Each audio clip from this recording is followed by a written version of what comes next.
Kapolres Tabes Makassar ungkap alasan sebenarnya copot Ibtu Faizal, bukan cuma grebek Batalion 120. Kapolres Tabes Makassar Kombes Pol Budi Haryanto mengungkap alasan mencopot Kanit Reskrim Polsek Talo, Ibtu Faizal pasca penggerbekan markas Batalion 120 Makassar.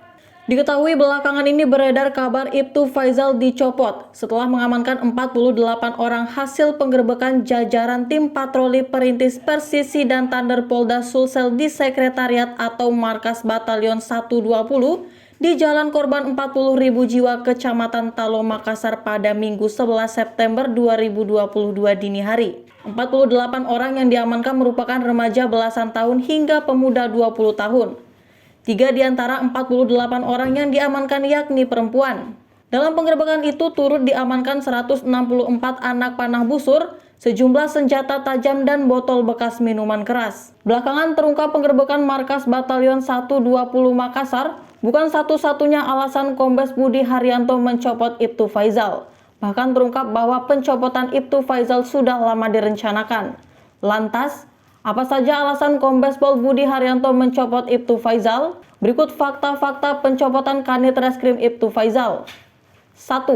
Penggerbekan markas Batalion 120 salah satu alasan.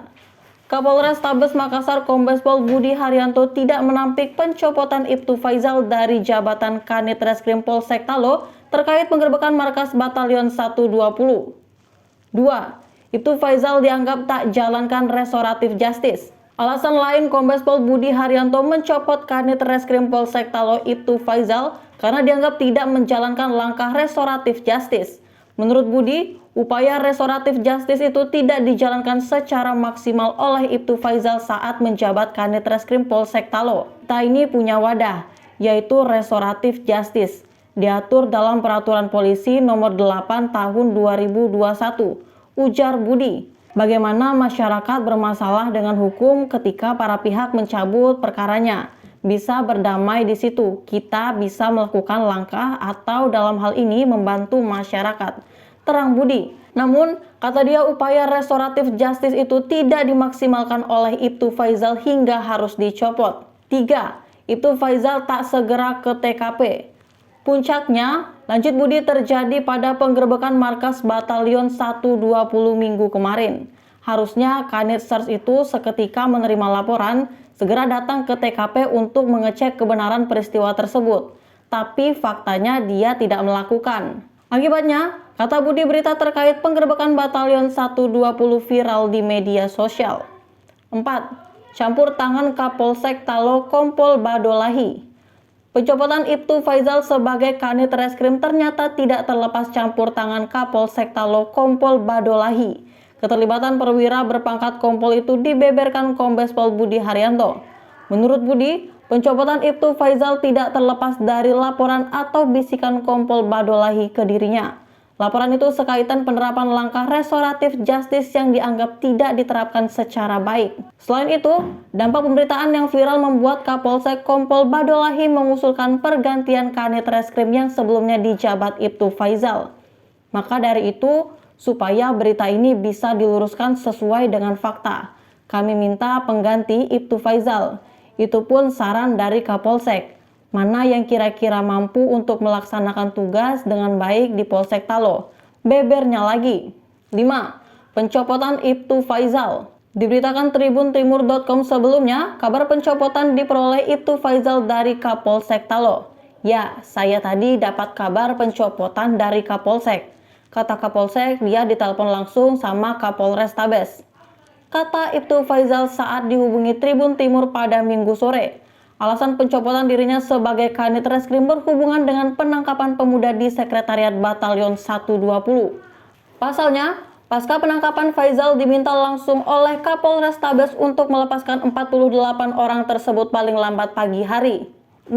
Ibtu Faizal, saya rasa yang saya lakukan ini sudah benar. Selain kabar pencopotan dirinya, ia mengaku diminta untuk datang ke Mapolres Tabes Makassar menemui pimpinan. Besok saya disuruh datang ke Polres Tabes, tapi mulai hari ini saya sebenarnya sudah disuruh pakai pakaian dinas. Jelas Faizal. Ia mengatakan langkah yang ia lakukan sudah tepat. Pasalnya, saat kejadian penangkapan hanya 2 orang petugas yang berada di kantor. Apalagi, ia banyak mendapat kabar miring terkait kelompok Batalion 120 dari warga sekitar. Tidak apa-apa kalau saya mau dicopot. Saya rasa yang saya lakukan ini sudah benar. Sudah banyak laporan dari warga soal batalion. Coba tanya sendiri, warga sudah tidak respek lagi. Tutupnya. Setelah mendengar kabar pencopotannya sebagai Kanit Reskrim, ia langsung mengemas barangnya di ruang kerjanya di Polsek Talo. 7. Warga sekitar markas Batalion 120 resah. Keberadaan puluhan pemuda di sekretariat Batalion 120 disebut membuat warga sekitar resah. Pengakuan itu diungkap seorang pria yang diduga kepala RT setempat.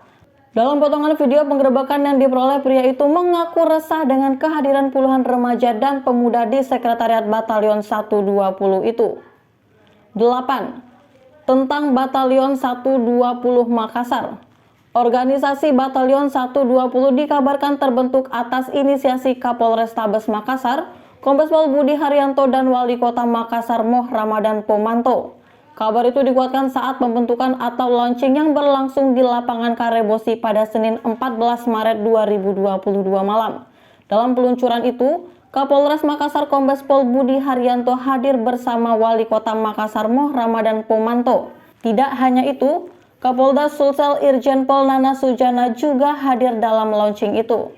Saat Sekretariat Batalion 120 diresmikan pada 22 Juli lalu, Kapolrestabes Makassar Kombes Pol Budi Haryanto juga ikut hadir.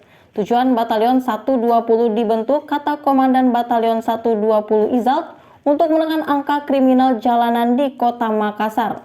Tujuan dibentuknya batalion agar dapat merangkul mereka supaya tidak melakukan kejahatan lagi, kata Izal.